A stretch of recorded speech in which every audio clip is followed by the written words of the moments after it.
Okay, good afternoon. Thank you very much for our conference chair inviting me for this opportunity to speak at this great conference. I am Xianguo from University of Waterloo in Canada. I am also the president of International Association for Green Energy and also the president of Fuel Cell Division under the International Association for Hydrogen Energy. So therefore, this may be a perfect section talking about green energy transition and specifically focus on hydrogen fuel cell solutions. So I'm going to talk about the transition to green energy, and also we'll be talking about hydrogen fuel cell solutions. So that if we're looking over the last, many thousand years of Earth history, what we notice is that carbon dioxide concentration in the atmosphere has been fluctuating but more or less steady below 300 ppm.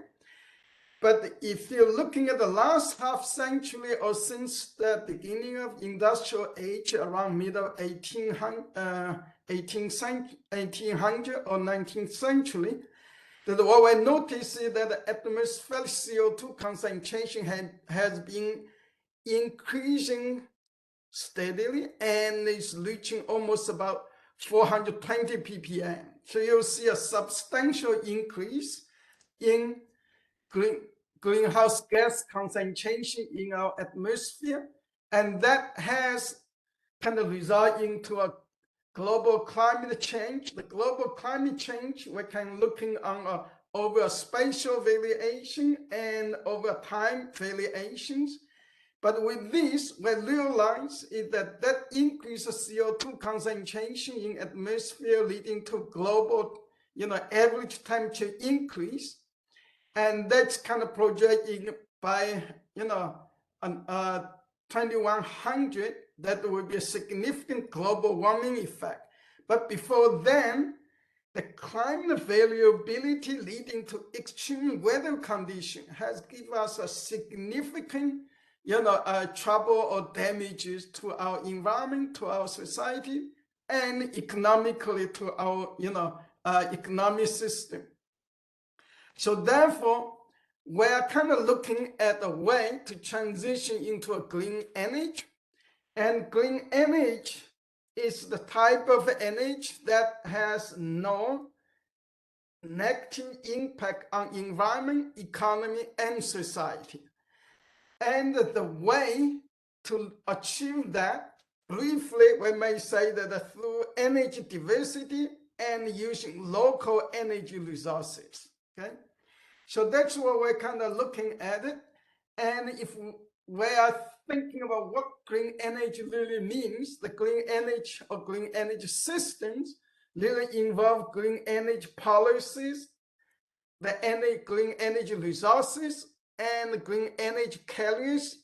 One of it is hydrogen, and green energy conversion system and devices that involve hydrogen fuel cells.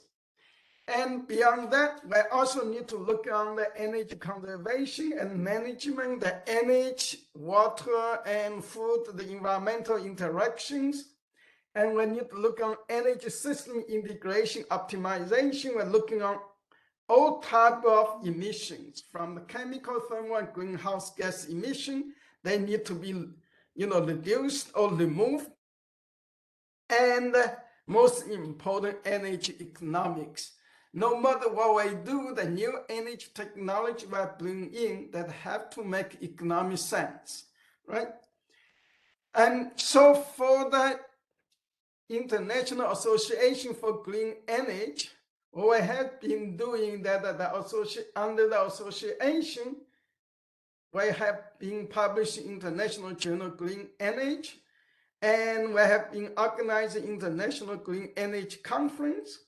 And we also have a book series. So if anybody interested to make a contribution, please get in touch with us. So if you're looking at it, here is the board of directors for the International Association for Green Energy.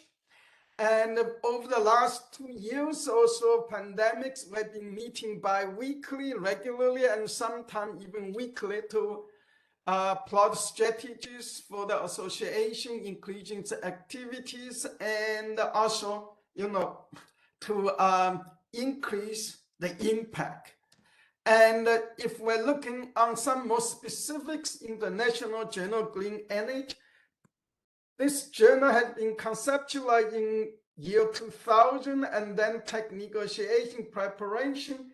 The first volume was published in year 2004.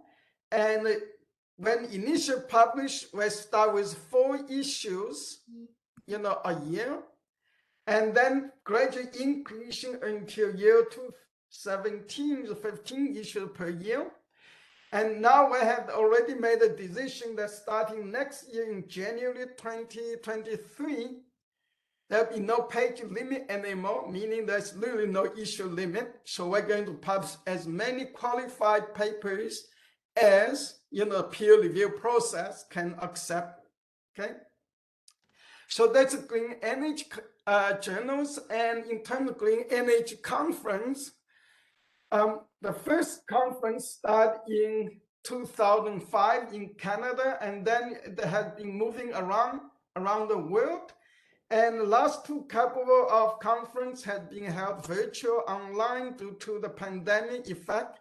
Next year, we're planning to be held in July 2023 in Glasgow, United Kingdom.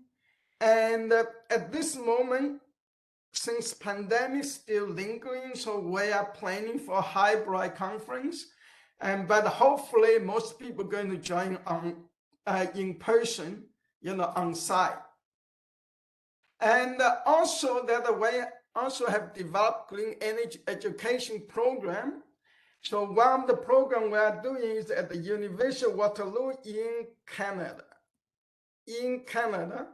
That we have a Master of Engineering in Green Energy program, and that's lasting for at least a year to 2 years long, depends on how student, kind of progress in the program. And for those students, just to increase their knowledge without, going through the entire degree program, they can consider our diploma program. And this is the website, basically, and you can search online. This was offered by University of Waterloo. And so this we're talking about, green energy transition, what the, association and a bunch of our colleagues has been doing. And now if we're looking at global net CO2 emission, a reference year, if we look at 2020, still fossil fuels being accounted for over 80% of, the total energy consumption, and it's the carbon dioxide emission or greenhouse gas emission, the fossil fuels still accounting for over 80% in year 2020. And we noticed that by year 2025, we want to have a global, net zero emission for carbon dioxide. But if you look carefully, transportation sector is the most difficult sector to reduce, to make a net zero emissions.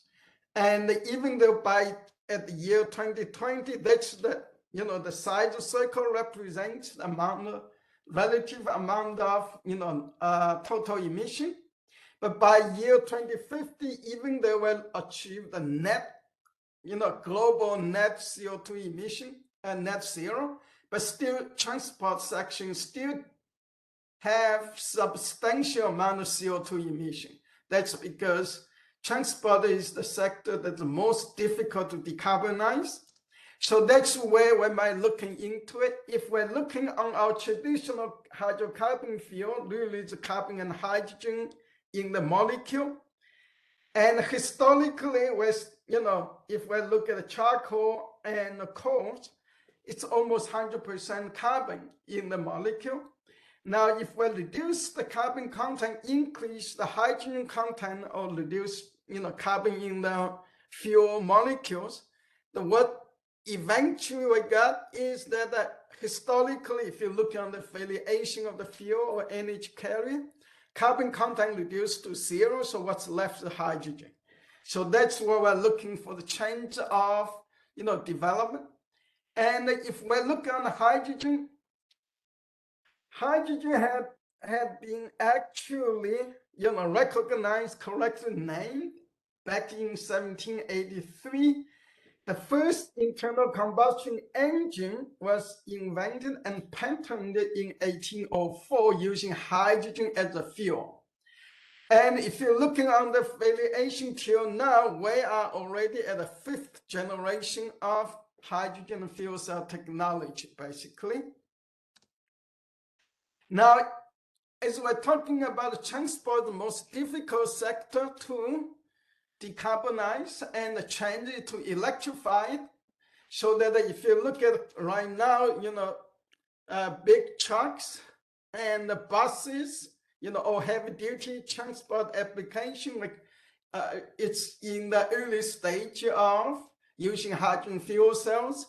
And the passenger vehicle, the technology is almost there for commercialization or in the early stages, and the technology to decarbonize the aviation sector, the technology is being developed. So this sector has been pushed ahead to consider that the driving ranges, the energy densities, and the power densities. Hydrogen fuel cell is the way to go compared to just pure batteries.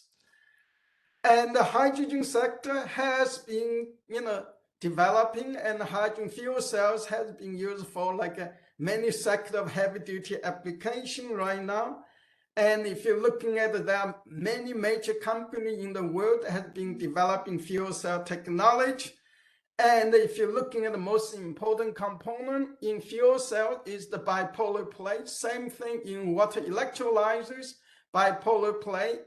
The plate is the most important component to improve the power density or the energy densities, such that the way to go is to go for metallic bipolar plate.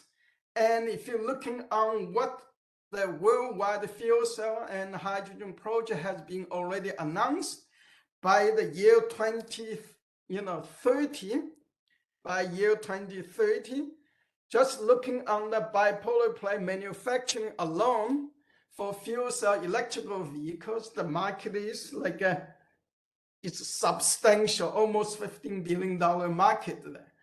So this is substantial to go into it. And so at this point, I want to mention that the International Association for Hydrogen Energy, and it is one of the division called Fuel Cell Division. It has been organizing the World Fuel Cell Conference in the last many years. And this year, it will be, organized by the Fuel Cell Division in the National Association for Hydrogen Energy, and will be hosted by the National Fuel Cell Research Center at the University of California, Irvine. And the event will be held, from December 12 to 15. And this is a hybrid conference, so that people can join in online, or we prefer, if you can, join us in person. And there's a fantastic program being developed. So if you would like to give a presentation at the conference, please look up at the conference website. You can submit, or in case you just couldn't find it, you can always contact me and we can get you linked up. So this is a great conference. We are looking at it, and we want to thank you all very much if you are thinking in that direction to join us. So what we're trying to say, the zero carbon transportation over here, and we will have a green energy transition through the hydrogen fuel cell technology. So that's all for my talk, and thank you very much, and have a nice, great conference. Thank you.